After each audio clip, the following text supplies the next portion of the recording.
Welcome everyone. What an amazing time we are going to have today. Again, my name is Nicole Boyce. I'm the Chief Mission Officer and founder of Global Genes and Rare X. And today we are starting session 2 of the Rare Advocacy Exchange. We are so thrilled to have you guys with us for this special year-long event. We are coming together, while not in person, virtually, as a community to connect, to learn, to share, and to thrive. So today is your opportunity to gain insights, expertise, and leadership skill building that will turn your advocacy into action, so you and your organization can thrive and flourish. I think those are all of our goals. As we have shared, this is a year-long event that has an exciting lineup. As you can see, we have 8 sessions throughout the year. We hosted our first kickoff and keynote on Monday. That was extraordinary. And today will be session 2 of the 8-part series. We have topics, as you can see, covering strategy, leadership, fundraising, collaboration, life skills, and more. So there's a lot to learn. And we wanted this to be very actionable for you all. And there's no better way to kick off session 2 of the series than with our next 3 speakers. This content today, we hope, will be very actionable and relevant.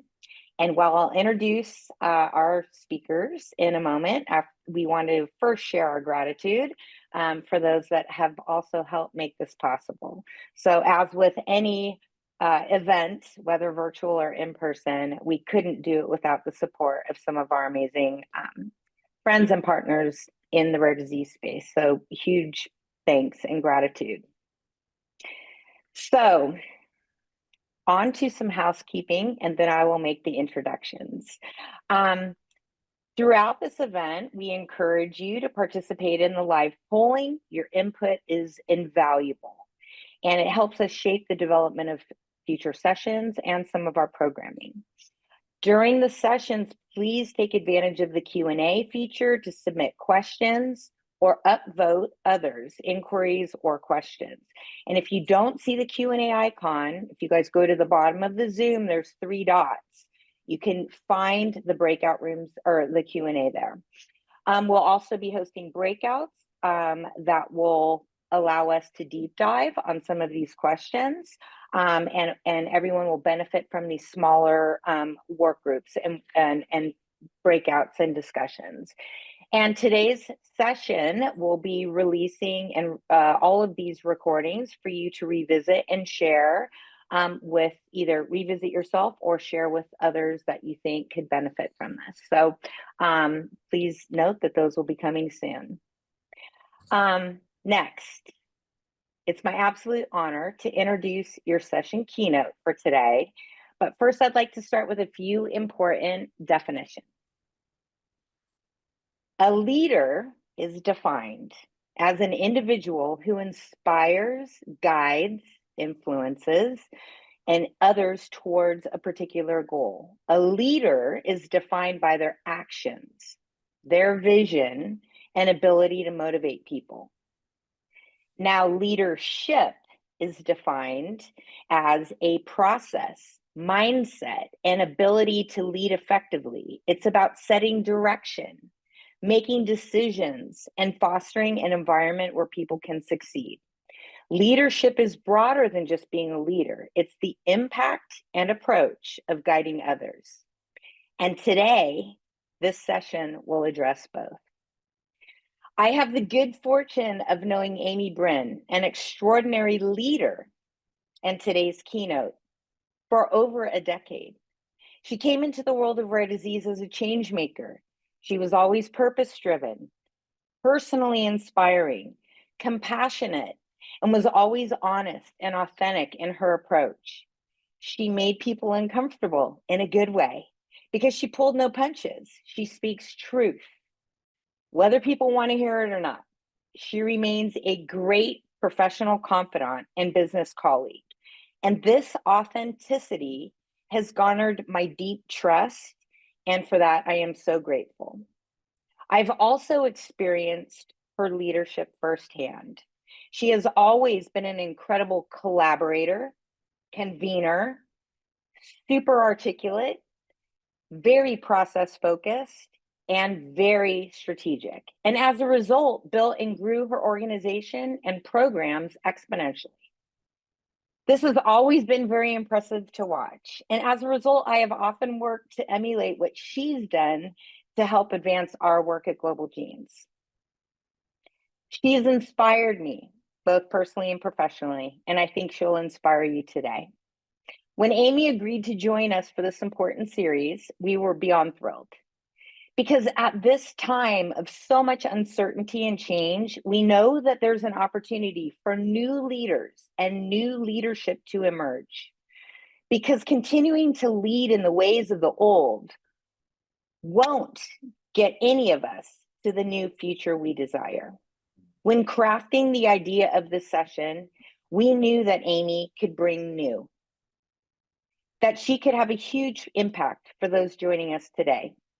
Individuals and organizations that recognize this time of change and the need for evolution will benefit from everything today, whether it be a new approach or strategy or a little personal development, encouragement, and support.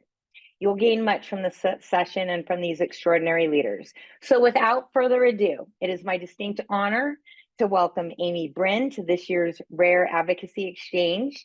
Amy will be introducing her session in more detail and will be joined by two advocacy leaders and members of our Global Advocacy Alliance, Amber Denton, NBIA Disorders Association, Lakia Nard, Melanin Children Matter, and both of these extraordinary advocacy leaders will be facilitating breakouts and sharing some of their leadership challenges and opportunities.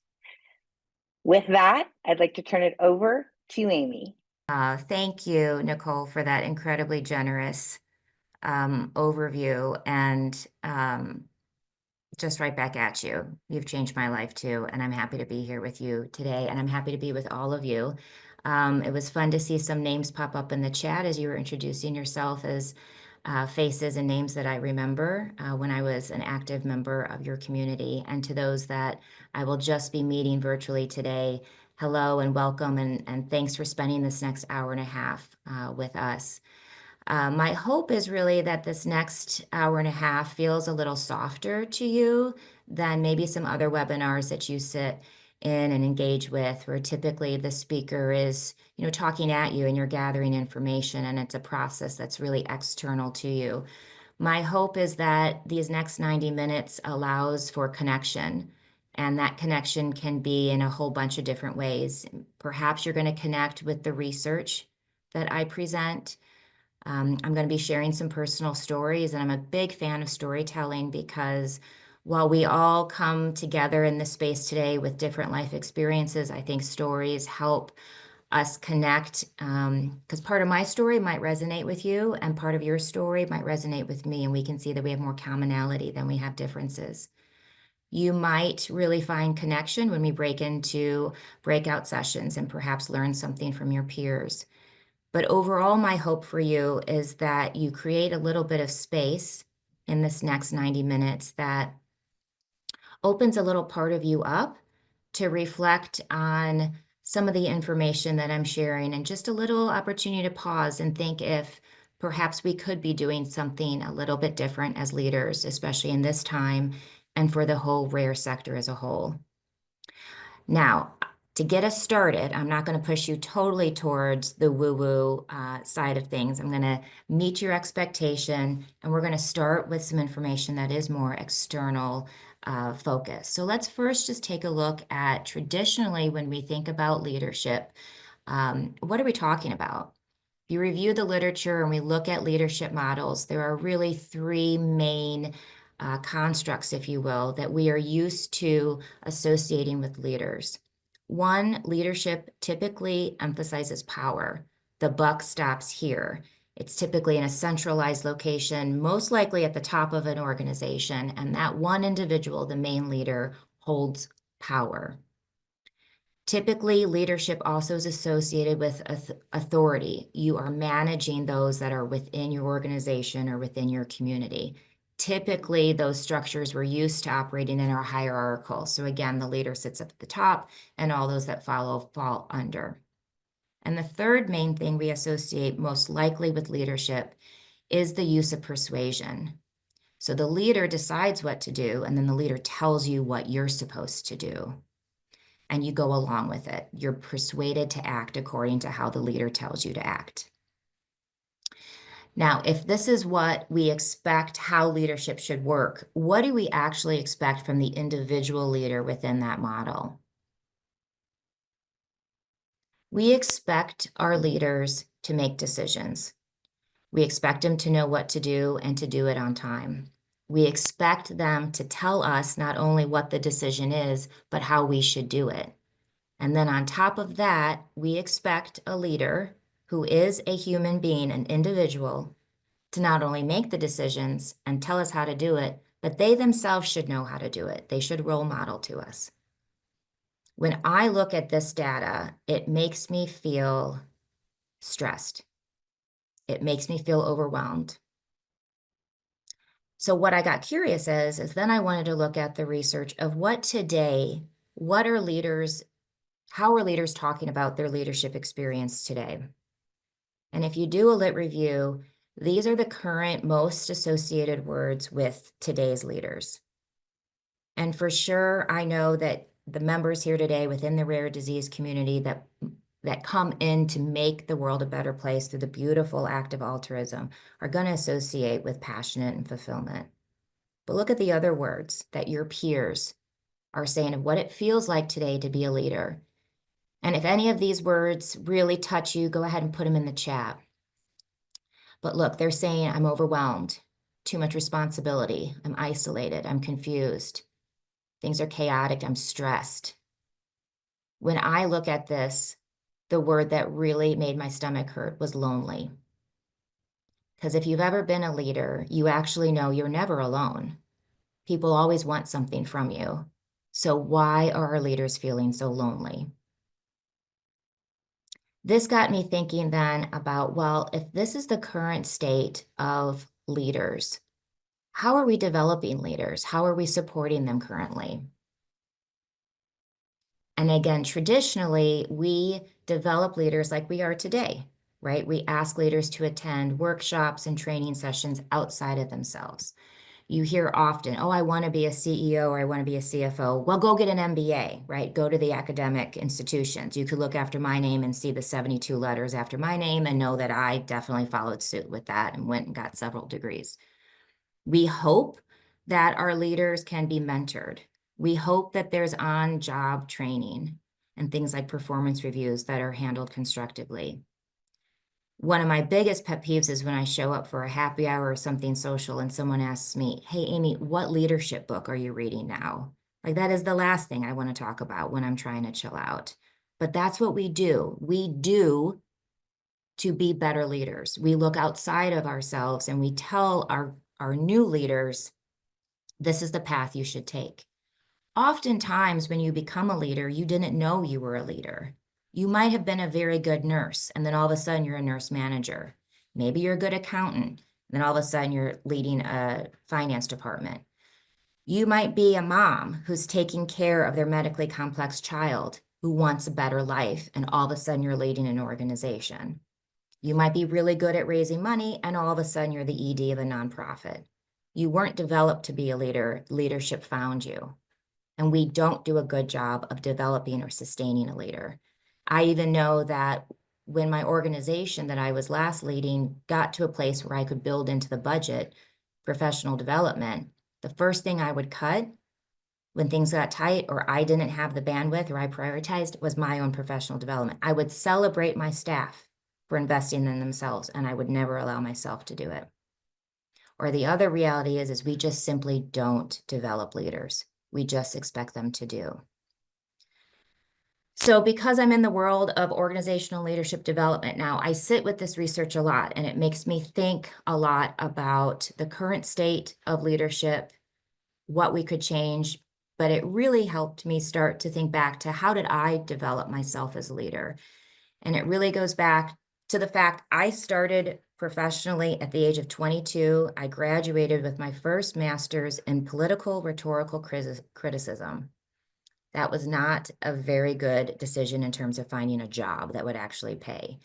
So for those of you that are more in my age area, probably remember a place called monster.com. And that's where we would go to find a job. And I randomly then got hired by the American Academy of Pediatrics. And for those that are unfamiliar with the AAP, that is our world's, really globally, the leader in how we take care of children medically, really forms the practice of pediatrics.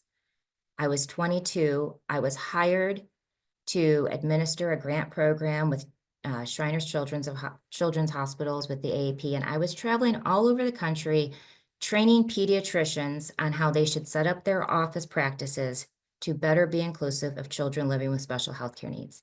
I had no idea what I was doing. I should have never gotten that job, but for some reason I did.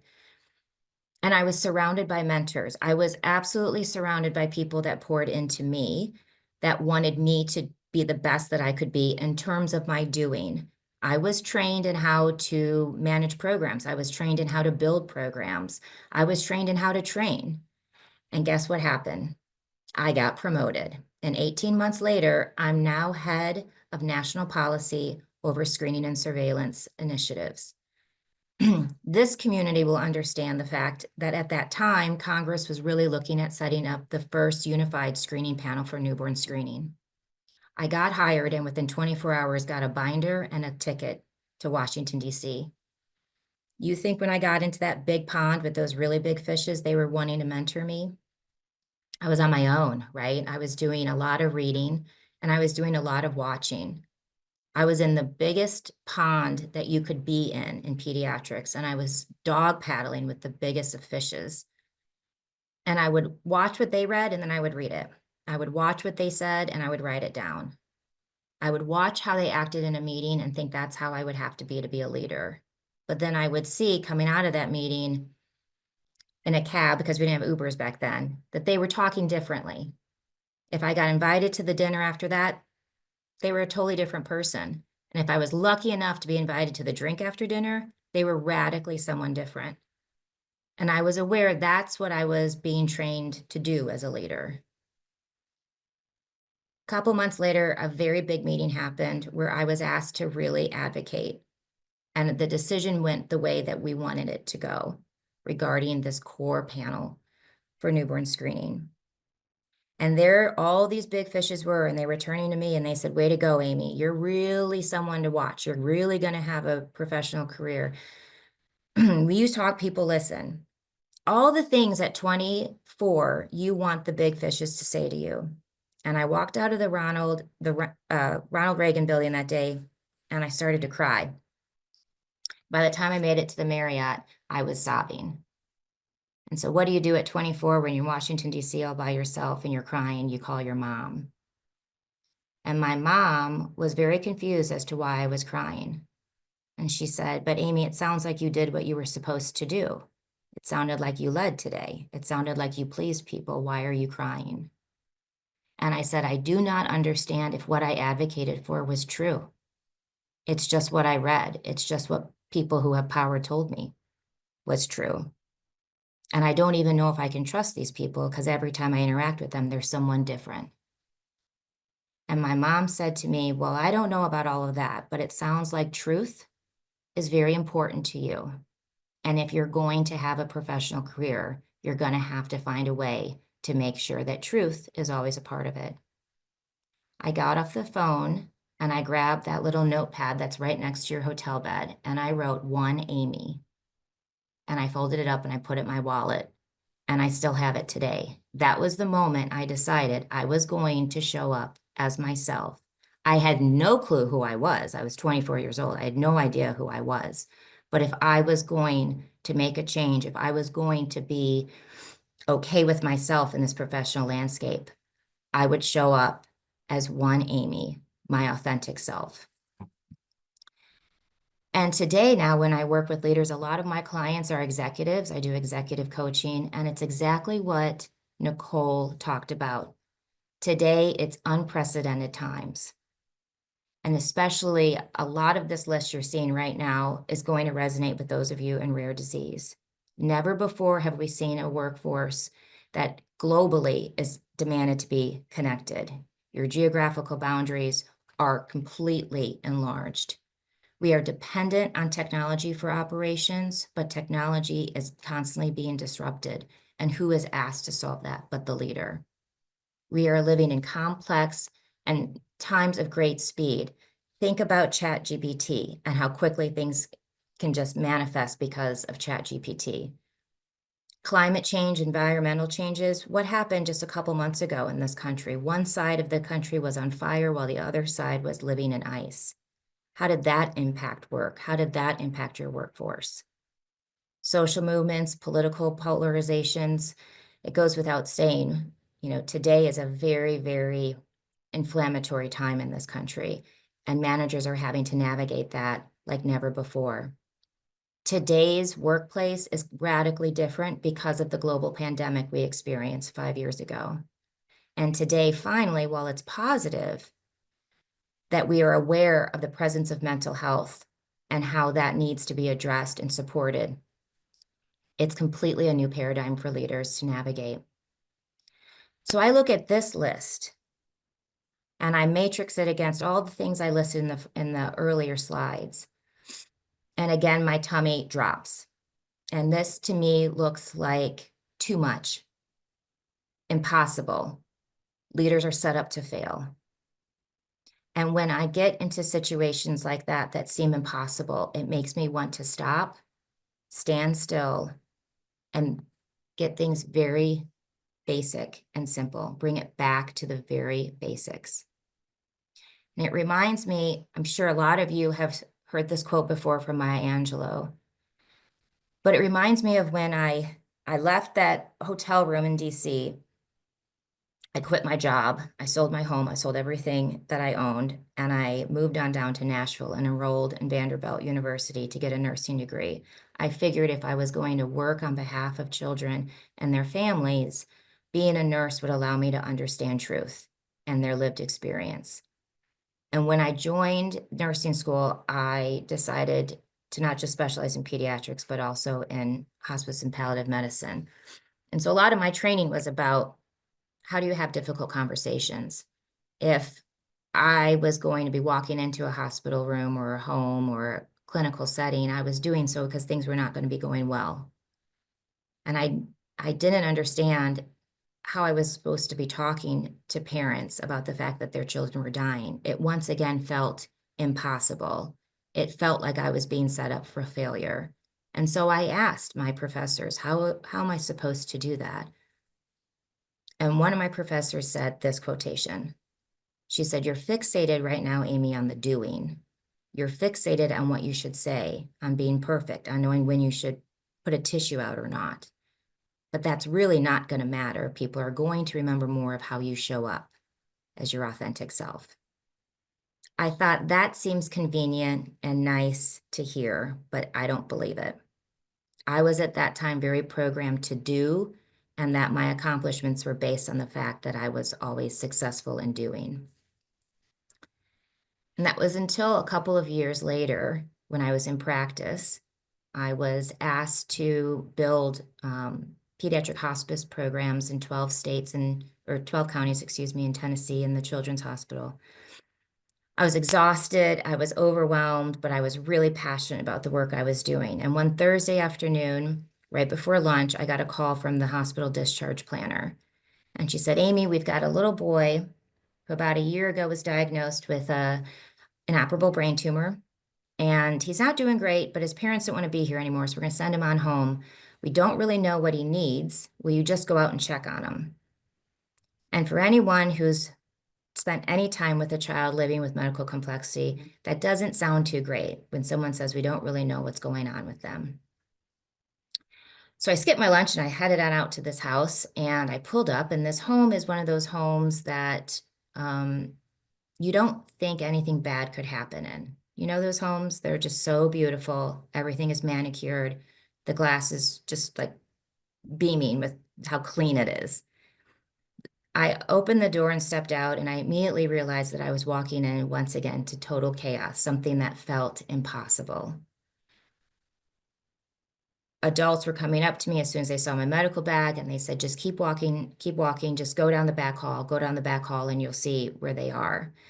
And people were scared, they were overwhelmed, they didn't know what to do. And so sure enough, I opened up this back door in after this long hallway, and there I saw Johnny, this young boy laying on a bed, and he was surrounded by who I assumed were his parents at the time. And the first step into that room, I heard Johnny, and I realized he was actively dying, and I wasn't going to have an afternoon to do and make things okay. I was going to have minutes to hours. So I quickly got to work into the doing, what you're programmed to do as a leader, right? When crisis hits, chaos, people are looking to you for answers and actions. I started doing. His mother asked me, what should she do? I said, keep talking. Hearing is the last sense to go. She said, what do I say? I said, tell him a story. And within an hour, he passed away. I stayed in that house for just a couple more hours. I helped take care of his body and prepare it for the undertaker. I tried to give some resources for the younger siblings, but I was really traumatized by that event. For many months, I thought about what else I could have done. How could I have made it better? You know these scenarios as a leader. You're trying your best, but you feel like everything you do doesn't really add up and you're not making a difference. A couple months after that, I got a note from Johnny's mom, and she let me know how they were doing, and they were setting up a foundation to honor him. And she said, I don't really remember anything you did in that room. I remember your hands moving very quickly over his body. I don't remember anything you said, but I remember thinking, there's finally someone in this room that's helping me feel not alone. And that note changed the way I really started looking at my leadership, that it's really not about my doing. There's something about who I am that when I show up in a room, that's what actually people feel. That's what makes a difference. That's what connects people. That's what makes the impact. And for the next couple of years in my practice, I started to understand that it's about your essence. It's about your authentic self. It's about allowing others to see you as you fully are. And that the less I was always going to have to do, especially as a nurse, right? I mean, you're competent. You're there to help heal and fix and take away pain. But it was more than just my skills. It was my whole self. And it really led me onto a whole journey of figuring out if I could start to really accept myself and figure out authentically who I am and allow that person to show up, regardless of setting, could I be more fulfilled? Would I not feel so lonely and overwhelmed? Could I make a bigger impact? And so that's what we're going to explore here today. We're going to flip the switch a little bit on looking at leadership development, not just not at all from the outside, but really from the inside. I'm going to be giving you now some data around the relationship between authenticity and high-valued leadership. We're going to give you some time to start reflecting on your own values and how you could start to integrate that into your own leadership strategy or your own leadership presence. And I'm going to remind you all that as a leader, you are an asset.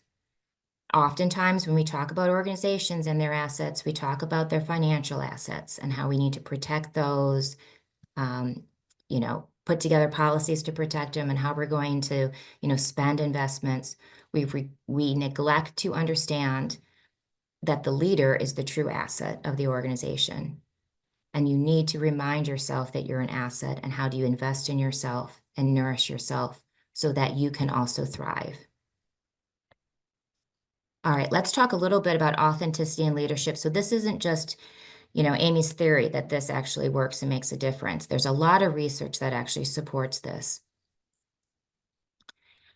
Here's what the research has to say, that if you show up as an authentic leader, if those that are following you or those that are observing you perceive you as authentic, immediately your relationships really switch from transactional to those that are transparent and deeply grounded. They perceive you as more aware, understanding, and just overall more effective as a leader. Those same people perceive and feel that they can trust you and are more engaged with you. I remember when I would sit with our HR lead and we would talk about HR policies and programs, I would just overall say, I don't really understand all these policies, but what I want for our employees is for them to feel safe, for them to feel heard, and for them to feel seen, because if they feel nourished here, they're going to engage more in the work. An authentic leader is one that is more resilient and more able to adapt with change because they're not showing up for ego, right? They're not having to manage the noise outside of them. They're able to fully show up in their authentic self that is steady and constant, and that allows them to adapt to change and whatever's hitting their proverbial windshield at the time. I love this because it talks about when employees, staff members, anyone that's working with you view you as an authentic leader, they just have a better well-being. They themselves are impacted in a positive way because of you showing up as an authentic leader. Authentic leaders are okay with diverse opinions and experiences. They're open to seeing all sides of a coin because they don't perceive that as a threat. They're grounded in who they are. And this is my favorite, authenticity versus charisma. If you want to see me sweat and really get uncomfortable, put me in a happy hour where everyone is just small talking. I can't handle it. It gets me really, really nervous. But I love to watch people that are very charismatic and can work a room like no other. Charisma can get you in the door. It might be able to get you a conversation, but it's going to be short-lived. Authentic leaders show up and they build fully engaged, long-lasting relationships because they can open themselves and allow another to show themselves to you, and that is where the relationship deepens and becomes one that can last over time. It's more sustainable than charismatic. Let's get a little bit more practical now. So this graphic is a concise way to show that authenticity has a direct correlation to traits and skills that are deemed high valued in a leader. The 11 circles outside all list the top 11 leadership traits and skills that leaders that are perceived as high valued, and high valued equals high impact, all have. So here's where my rhetorical criticism training is going to come in handy. I'm somewhat making an argument here today. To make an effective argument, you need three key things. One is ethos, meaning credibility. And Nicole took care of that by saying that she thinks that I'm credible and everyone thinks that Nicole is credible. So I'm borrowing Nicole's credibility today in that. The second is pathos, emotions. Perhaps some of my stories resonated so far with you and your heart's a little bit more open to listening to this message. But perhaps some of you are sitting back and saying, I'm here because I want change. I want impact. I want a different reality for my rare disease community. I don't understand how this is relatable. Here's the third element, logos, logic. I'm coming straight at you with this. You want to be a high valued leader, meaning you want to have high impact in your community. You can choose to spend your career individually cultivating each of these 11 traits, or you can take the silver bullet, which is become authentic in your leadership, and that will have a direct correlation to each of these traits. I used to be a member of this community. I understand the urgency that is in the DNA of the rare disease community. I believe this is a winning strategy for the rare disease sector. Do you know how you know if you have a winning strategy? You have 3 W's in the strategy. The first W is a win for me. I've already shown you the research that talks about being more authentic allows you more sustainability, more fulfillment in yourself. The second W is a win for me and thee. Authenticity helps collaboration, helps partnerships, helps your employees, helps all your relationships. The third W of a winning strategy is a win for we. The research overwhelmingly talks about authenticity drives impact. Imagine if, as a sector, there is an emergence of high impact leaders because they're allowing their full authentic selves to come forward. It could radically change the sector and move things forward. And when I was in the sector, I remember old narratives of how leaders were held up, right? The unicorns that did these amazing things, and that's how everyone should really look.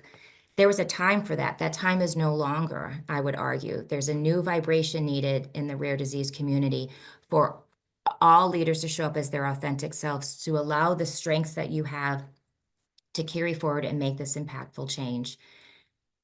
And I'm hoping that as we're talking today, you're starting to consider perhaps you allowing for more of your authentic self to emerge, that you'd be willing to take that challenge. And the other reason is, if you aren't familiar with Viktor Frankl and his work, he really talks about the fact that when there's a lot of change going on outside of you that you can't control, the only way to create meaningful change is to go ahead and create the change within yourself. Viktor Frankl is a Auschwitz survivor, and his work really talks about finding meaning in the midst of great change and great suffering. We can't control the outside. We can't control what the FDA is going to say. We can't control biopharma funding. We can't control funders. We can't control staff. We can't control all of the variables that you face as a rare disease leader. You can see them, you can accept them, but what you can change is how you arm yourself to navigate this new landscape. A lot of times when people talk about showing your authentic self, they just say, just be yourself, just show up as yourself. I don't know, that kind of seems weird to me. It's kind of like when someone says to me, hey, Amy, why don't you just relax? Like, that doesn't make me relax. Showing up as your authentic self, what does that mean? Like, to what point?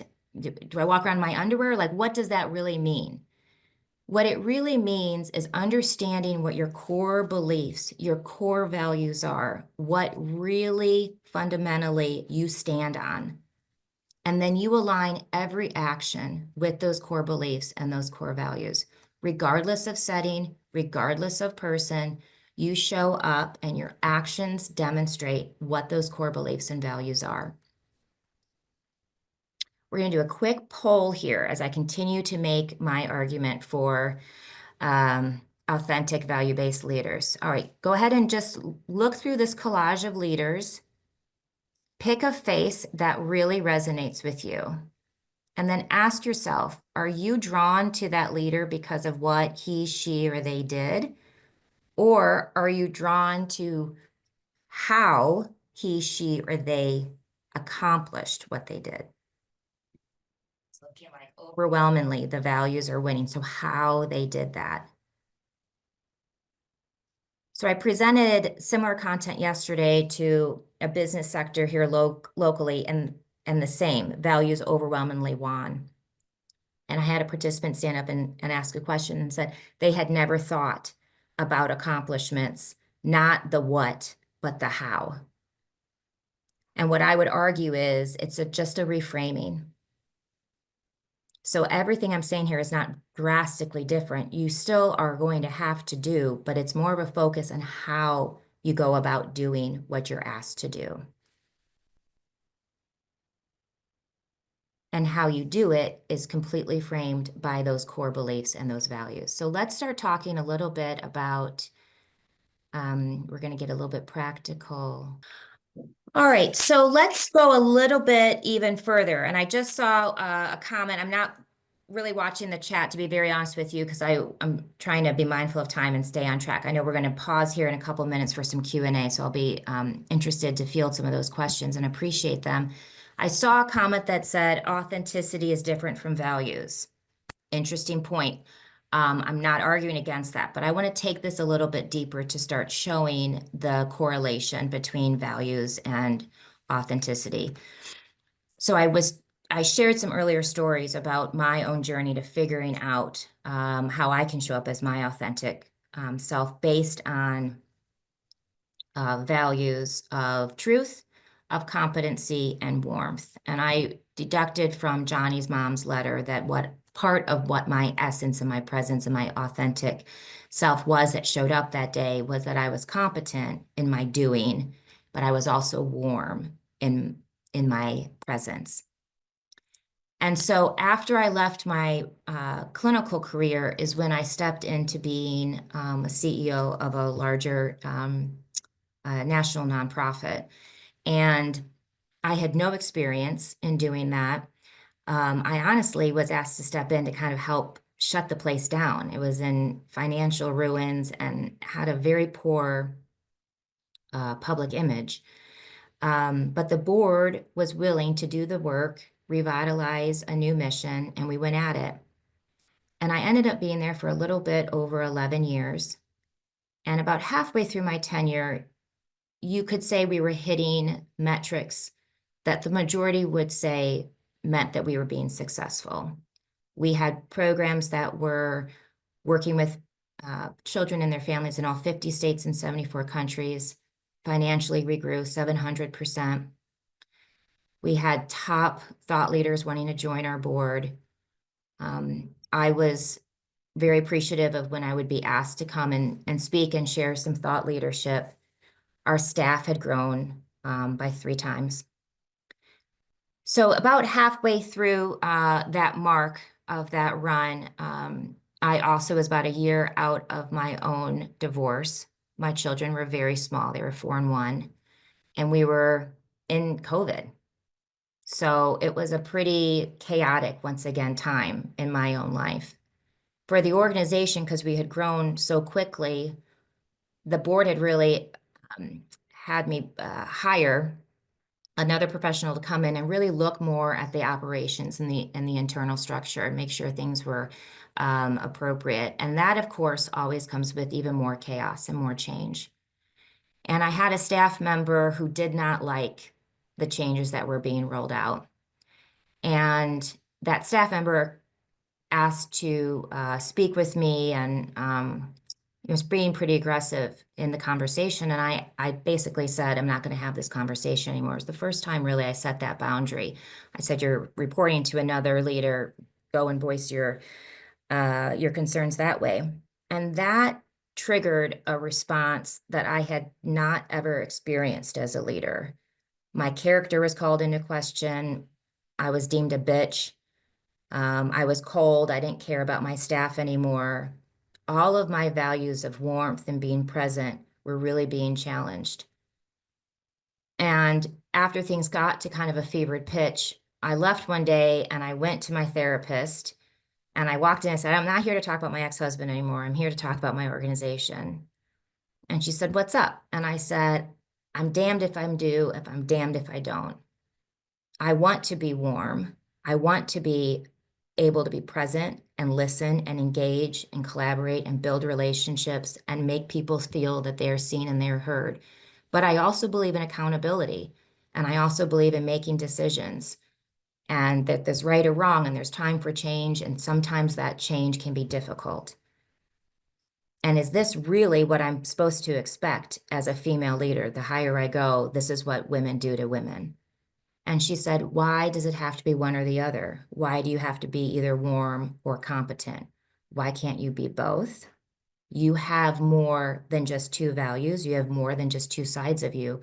Why can't you bring all of yourself into your leadership? And through my work with her is when I started to really craft some language that helped define what my leadership strategy is. And my leadership strategy is soft heart, strong back. That regardless of any context you meet me in, you will feel my heart, that I want to lean in and get to know you and listen and engage and build a relationship. But at the same point, you will feel my back, that there is strength, there is decision making, and there is my value of justice. And if you looked at my computer, I still have the same computer I did back then. I have this little note taped here, and it says, kind, gracious, consistent, soft heart, strong back, one Amy. And I'm not offering this to you to say this needs to be your leadership strategy. What I'm offering to you is that this is a process, that you can look back at your career so far in your life, and you can find different milestones, different moments that were very definitive to you, and reflect on how did you show up in those times? What values, what beliefs were always present? And then over time, once you can identify them, you can start to develop some language that can just help you create this lens that allows you then, as a tool almost, to bring into your practice of leadership. We're going to start practicing that in just a couple of minutes and give you a little bit of a high level opportunity to start identifying what values really resonate with you. But before you do that, I just wanted to again state that if you've never been in the chair, that's what I call it with my clients, if you've never been in the chair of a CEO or an ED or some leadership role, you really don't know what it feels like. It's you're in that role as a leader, but you are in that role as yourself. And you are asked to be in a lot of different conversations, a lot of different decisions with a lot of different people that have different levels of power. They want different things from you, differing timelines. You're never alone as a leader, but you are always alone. So if you can bring your full self into the chair with you, you can show up as your authentic self, regardless of conversation or meeting room. You actually cannot be alone because you have your full self. So with that, I think I'm actually right on time, Daniel. Gold star for me. And we're going to take a pause right here and field a little bit of questions. And then I can't wait to get you into small groups where we're going to start doing a little bit more work on identifying some values. Great. Thank you, Amy. So Mackenzie, have you found any questions in our... Yes, we have a few questions that came in. So, Amy, I'm just going to go ahead and start asking them if that's okay. So you mentioned that in your previous role, you had been labeled, a bitch and aggressive as a woman. How do we combat that in leadership roles? I think it's a great question. I think the first thing is to expect it. I once had, the first time this ever happened to me, I was much younger, and I had a boss that let me know, his exact words were, the higher you climb, the bigger the bullseye on your back. And that bullseye is only bigger if you're a woman. And I denied it. I said, I don't agree with that. That hurts. And so I think to combat that, the first thing that I've learned to do is accept it. I don't have to like it. But if I can accept or expect that it could happen, that those sort of expectations could be placed on me, warranted or not, it then kind of frees me from being, my initial reaction is to push that away and deny. And if I can create a space to say, okay, so someone thinks that that's not true, it's almost like are people following Mel Robbins and they'll let them. You can't control what other people are going to say about you. What you can control is, again, how you behave, what your intent is, and show up as your authentic self. And if you're not a bitch, then you're not a bitch. And I do also think an antidote to that is for leaders, especially female leaders, to actually start modeling what it looks like when women raise other women up. And that can be an antidote for those that think they have to tear each other down to get ahead. That is an old vibration. There is no place for that anymore. Yeah, wonderful. That's a great answer, and quick plug for Mel Robbins' Let Them book. If everyone here hasn't listened or read it, I suggest you do. It's wonderful. We had another question just come in from Jean asking, what if you or your loved one's health issues are interfering with you being your authentic self and ability to do things and lead? That's a great question. I mean, that's truth right there, right? So, and again, I'm not here to say I'm an all, encompassing leader on this, but what first makes me think when I hear that is, again, giving yourself permission to say, I'm more than just a leader. I'm also a caregiver. These are all the demands that I'm having. This is, all that I'm trying to manage, and be transparent about that. I think people, when you are transparent about what's going on in your life, people give you more grace than if you feel you have to put on this mask of perfection and doing and accomplishing. And again, I think that's an old vibration, an old way of leadership, that, you have to come with the perfect suit and the nails and you work in 9 to 5. I mean, that is old. The more you can actually be transparent about what's going on in your life, you are showing up as your authentic self. And I think people will understand and give you grace. And maybe it's reframing of your expectations then of yourself during the time of health crisis. Yeah, yeah, absolutely. I know I feel that as a patient sometimes. So another question we have is, what do you do when you are part of an organization, maybe not on the leadership team, or you are, but that type of authentic leadership, and kind of those strategies you mentioned at the beginning, are not accepted very well from, the very top? Hard. That kind of sucks. So a couple things come to mind.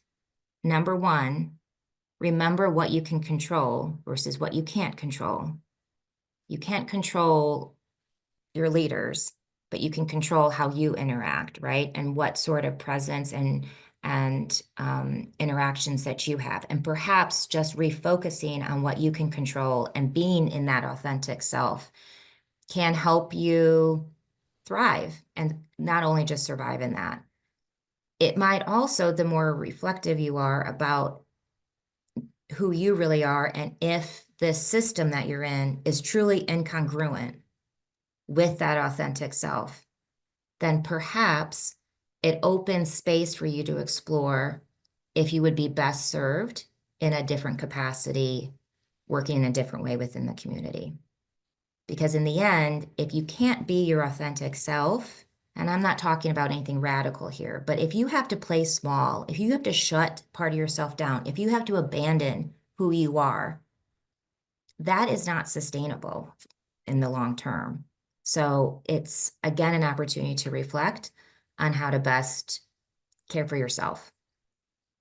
Yeah, that's wonderful. Okay, they kind of have a two-part question for you now, because I'm kind of smushing two similar ones together. So how do you recommend someone begin to position themselves as a leader if they don't see themselves in that light yet? I use the word yet very specifically, and or their role or title doesn't reflect that they are a leader externally. And then kind of an add-on to that is, what kind of sources do you have for us on the webinar today that can lead us to working on our decisiveness and our decision-making skills and other skills that we want to develop as leaders? That's a lot that you just threw at me. Okay, which one do you want me to? Let's start with what happens. What if you don't see yourself as a leader yet? How do I start? I would ask you, why don't you? If you were a client of mine, I would ask you, why don't you see yourself as a leader? And I would lead you through a process of trying to understand what sort of noise or perceived barrier you may be clinging on to. A leader doesn't just mean you have the title. Yeah. Right? A leader is how Mhm. you show up. And are you an agent of change? Do you inspire? Do you share information? Do people get behind you? Do you create change and make something better? That doesn't necessarily mean you have to have a title. It goes back to that earlier question. I've got a leader who might have a title that's not really leading. For sure. So this is about, again, going inside and reframing things into a way that might lead you to be a little bit nicer to yourself and creating space for you to reflect a little bit more on who you are and how you can allow those values to really come out to better yourself as well as the community you're serving. Yeah, I love that. I think that's right. Figuring out what your own barriers are, right? To finding your authentic self. So adding on to that is kind of, where would I start if I want to start figuring out that role and I need to build my confidence and decision-making skills to present myself that way to others? Well, I would say Yahoo, first off. You know, that's a lot of self-love and self-worth and go girl, go boy, whoever is saying this. I would say Mm-hmm. this. We're going to talk a little bit after the breakout groups of what are some next steps that you can do depending on where you are in that journey. But the first one is to make that commitment to yourself, right? That you're going to further develop yourself. And that can look like one, finding a mentor, two, finding some other leaders that really inspire you and seeing if you can have a touch point with them. You know, throughout my journey, I've been very lucky to identify those people. And usually they too have had mentors and understand the importance of, you know, giving some space and time to meet with emerging leaders and talk about things and informally, you know, create some mentorship and training. If you have the resources or the interested, think about executive coaches.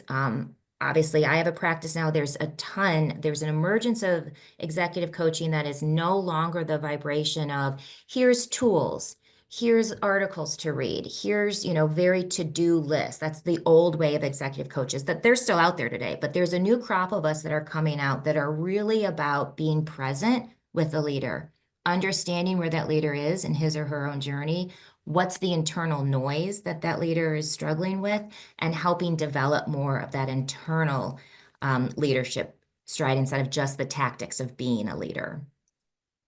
Yeah, wonderful. Okay, you guys, we only have time for about one more question, but what I am going to do is get all of the ones from the chat written down, and I will follow up with Amy and we will put it out in one of our follow-up emails with all the remaining questions that we don't get to, okay?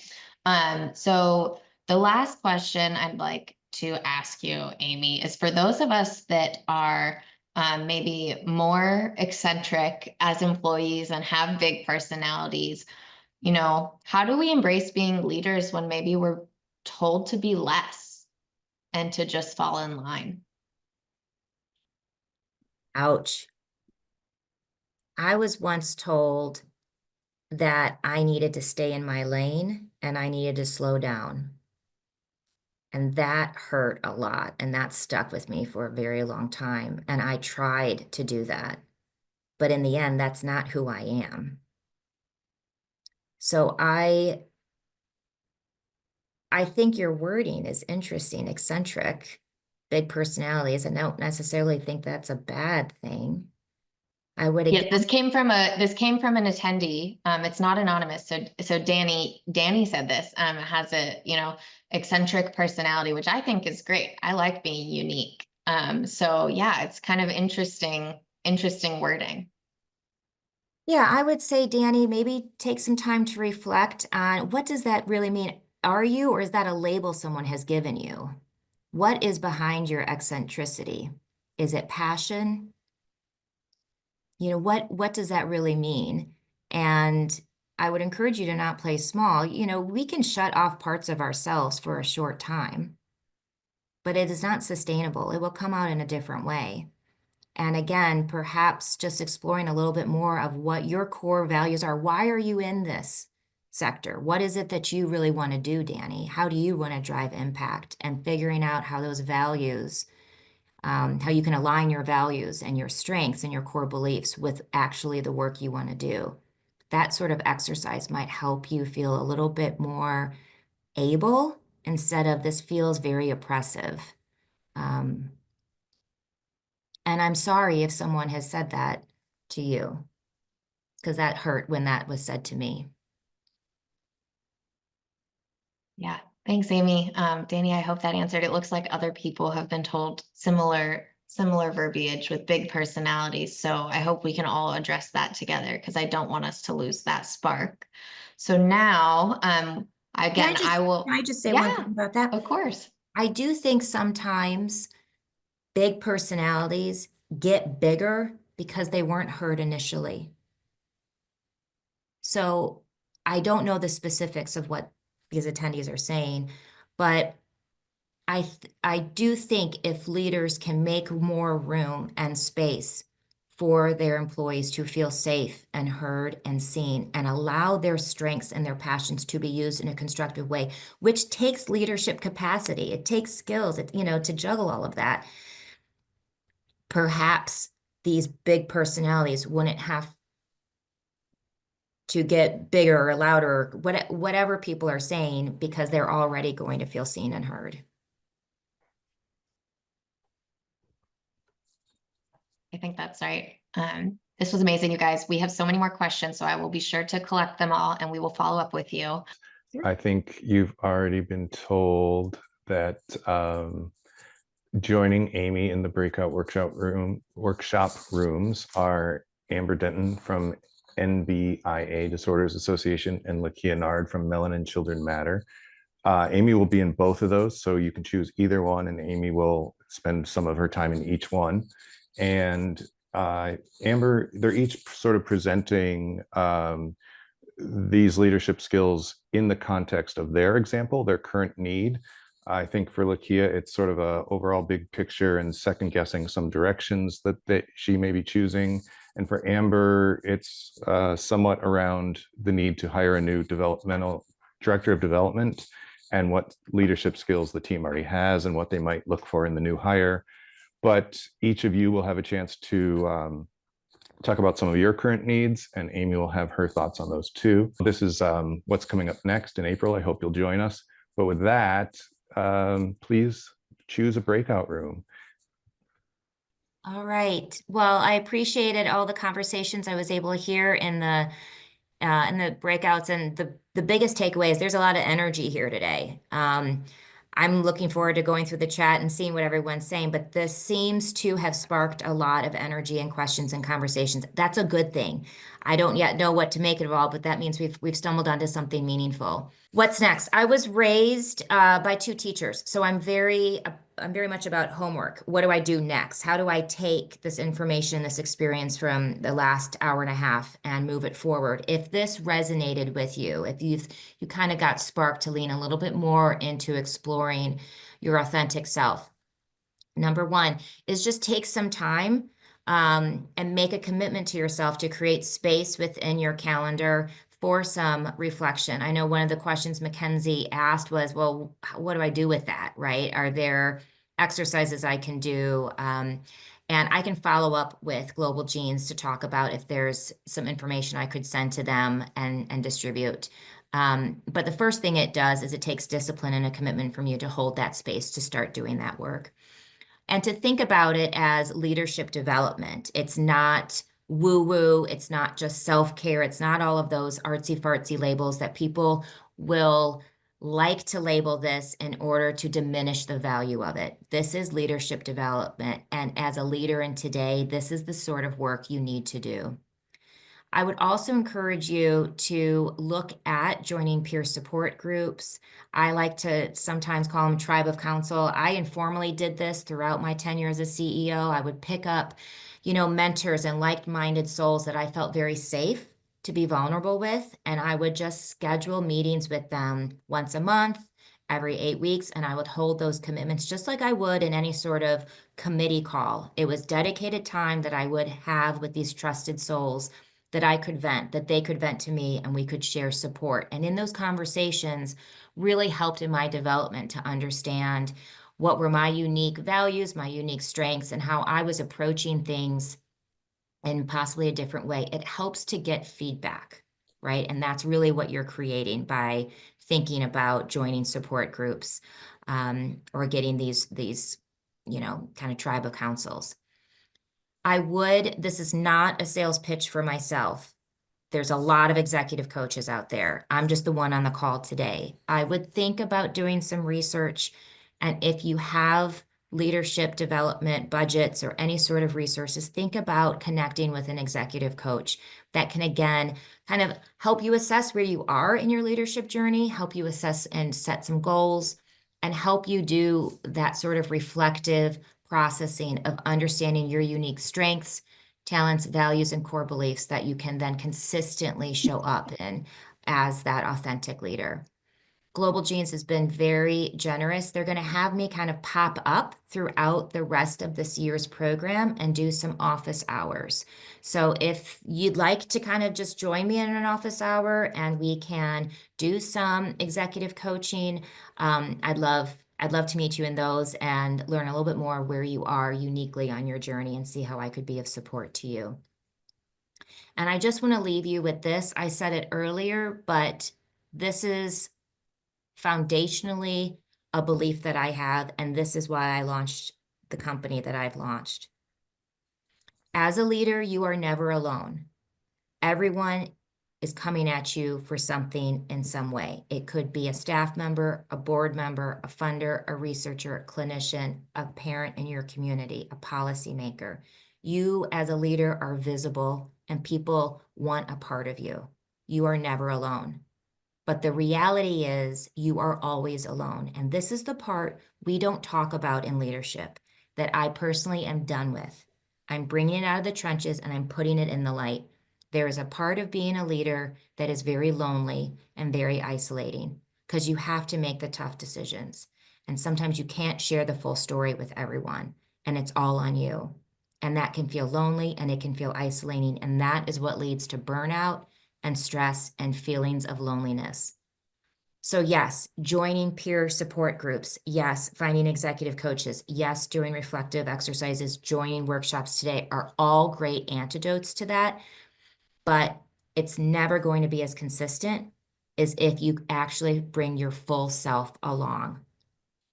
Not abandoning yourself, not making yourself smaller. If you can bring your full self into that chair, into all the aspects of being a leader, I truly believe not only will you be a healthier leader, you will be a more impactful leader. And with that, I'm going to just say thank you for sharing in this hour and a half with me. I've appreciated sharing this space and feeling connected with you. And I wish you all the absolute best. For the highest and greatest good of all, we go. Thank you so much, Amy and Lakia and Amber and everyone who joined us today. Definitely please take this survey. We'll email the link as well if you don't grab this QR code. The survey is the way to get the slides we just presented. And here are some useful resources, probably much easier to get from a slide that you download, or you could screen grab this right now. We think these are somewhat related to the topics that were just discussed, and we're looking forward to seeing you at the next one. Thank you. Oh, Daniel, and we had so many questions for Amy that we've decided she's agreed to graciously set up another session that is entirely Q&A with Amy. So we'll be setting that up soon. This is Nicole. I'm not on the profile, but I just want to say thank you to everyone for also being vulnerable with your questions. We are bummed that we couldn't get to all of them. Grateful to Amy for agreeing to continue this discussion. Clearly, this is huge and for all of us and something that is so important. So thank you, Amy. You know, it's a time of change and transformation, and we all want to step up and step in to kind of this new approach of leading with grace and space and compassion and love, but doing so very strongly. So, and you've given us a lot of strength today to take away from this conversation. So thank you. Thank you all. Thanks for Global Genes leadership and saying it was time to have this conversation. That takes gusto. So thank you. Thanks, everybody.